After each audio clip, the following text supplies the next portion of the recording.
Tony, just kind of, I suppose we come back from the mid-season, kind of hope to get on the right track, but it just didn't happen for us tonight. No, look, I suppose it's 2 points lost. The chances that we created, we didn't play overly great, but we still created chances.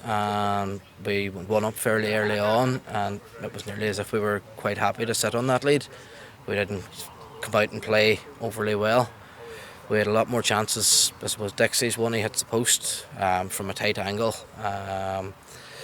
Then a couple of chances in the second half, we just didn't take them, and Longford took theirs. They had 2 or 3 sort of half chances. Their goal, great ball from I think it was the centre back midfield runner, runs off the back of our midfield, pulls it back, lays the box, and your man finishes it. And look, at the end of the day, I suppose we created 5 or 6 very good chances. I'm not saying they created maybe 2, 3, maybe. I can't think of any standout chances, but again, if we don't take our chances, then we're not going to win too many games. Yeah, there was probably a wee bit of frustration kicks in then when you look at Dixie's coming off the post and thinking that could have been the one that really kind of drove us on, but there's a wee bit of frustration kicks in after that. Yeah, well, look, 1-0's not an easy lead. I know people say 2-0's probably the worst lead in football, but when you're 1-0 up, when you're 2-0 up, if they score, you're still ahead. But when you're 1-0 up and you're not conceding too many chances, who knows, a break of a ball, the other team could finish off and make it 1-1, and that's the way it ended up tonight. Look, everyone's disappointed in there. We came here hoping for 3 points, but we have to move on now to next week to Kerry. We've played them twice and have 1 point from 2 games, and I think we owe them one. And hopefully we can get a good crowd in Finn Park now next Thursday night and take it from there. Yeah, well, I suppose if you want to take a positive from it, a point in the road is never a bad thing either, really. Yeah, look, again, if we set out at the start of the season and we decided we hope to get 7 points from the first 3 games against Longford, we would have taken them as arms open.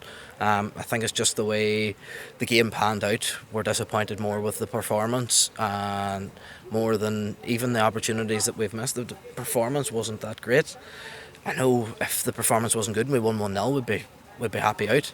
But when you're not winning the game, you look then at the performance, and the performance just wasn't as good as we expect from ourselves. And I think, all in all, it's just a disappointing night.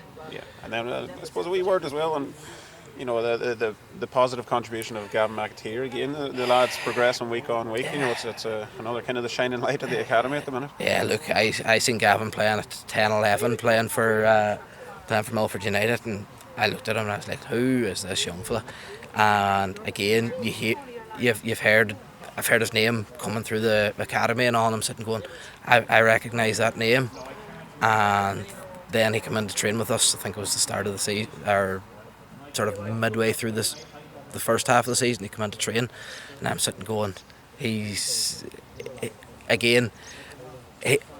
to have his head in the right place. If he keeps that way, he could go on to bigger places than Harps. If he doesn't end up at bigger places than Harps, then we'd be delighted to keep him here for as long as he can.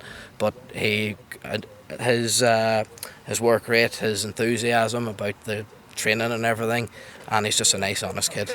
And to be fair, the whole I would know the family as well, and they're a really nice family, a football family. They're involved throughout all the Mulroy Academy, and Martin's involved with Longford United and all.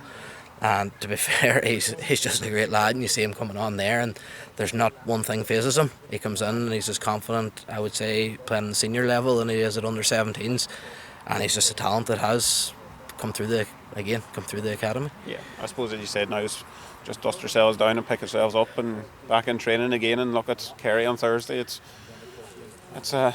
as you say, we owe them one, but it's not going to be easy as we've seen already. As I say, any game I've played against Kerry so far has been difficult. I think a lot of their games this year, a lot of the games they've been beat by an odd goal here and there.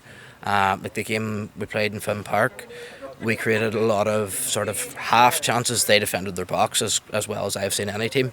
I know I missed the game down there, but I watched it on the TV, and to be fair, they defend very well, and they have a good solid base, and they have a lot of the likes of Kelleher up front and Sean McGrath and Daniel that was here last year. They have a lot of threats as well, and they're again they have a good work ethic down there, and they do things properly too.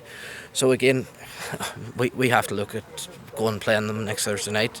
Again, we have to recover tomorrow, Sunday, back in then Monday, Tuesday, Wednesday for the match on Friday, and prepare as well as we can for as well as we have for any other game, and hopefully we can get 3 points.